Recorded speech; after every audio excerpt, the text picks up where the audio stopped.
Naquele tempo, disse Jesus aos seus discípulos: agora parto para aquele que me enviou, e nenhum de vós me pergunta: para onde vais? Mas porque vos disse isto, a tristeza encheu os vossos corações.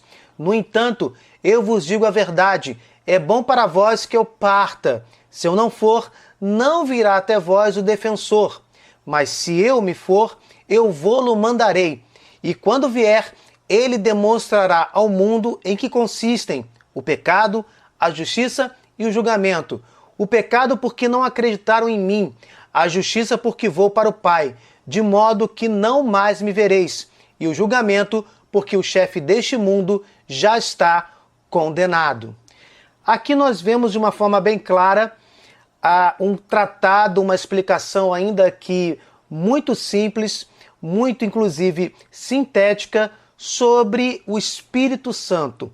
Jesus Cristo, que é o Deus Filho, segunda pessoa da Santíssima Trindade, o Verbo de Deus encarnado, gerado, não criado, estava com o Pai, no seio do Pai desde toda a eternidade, o Filho que desceu à terra, assumiu a humanidade para nos elevar à condição de filhos de Deus, filhos adotivos, filhos no Filho, membros do corpo místico cuja cabeça é Cristo, lembrando que o corpo místico é a igreja.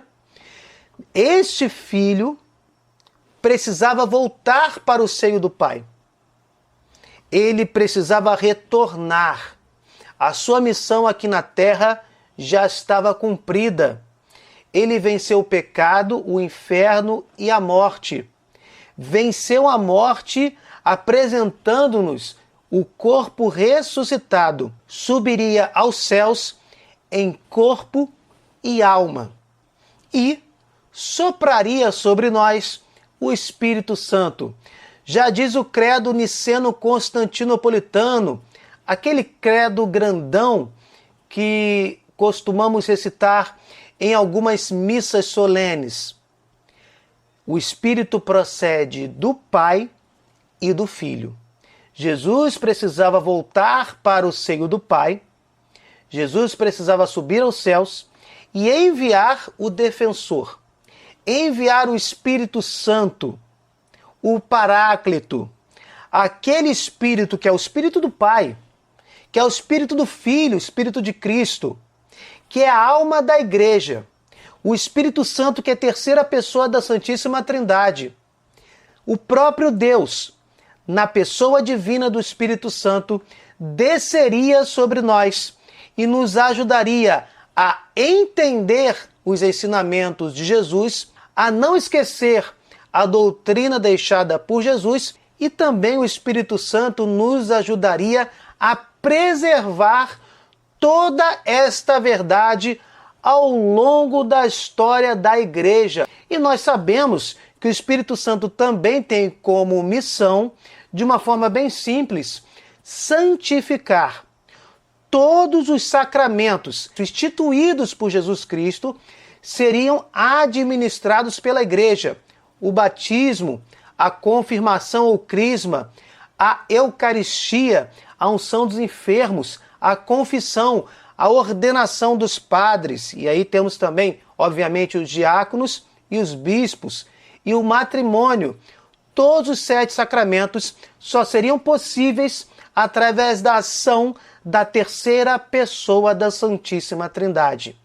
Quando nós pedimos que o Espírito Santo nos alimente a fé, ou pedimos que ele ajude na conversão de alguém, é muito usual utilizarmos esta jaculatória. Espírito Santo, convença-me ou convença fulano a respeito do pecado, da justiça e do juízo.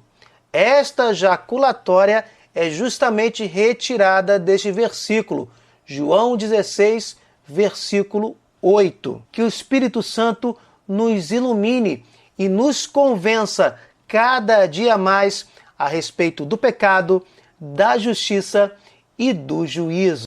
Peço, por favor, que vocês vejam o vídeo que vamos sinalizar para que a abrangência do canal não se perca, por favor, deixem um like, compartilhem, comentem tanto nesse vídeo quanto o que será agora sinalizado. Fiquem com Deus.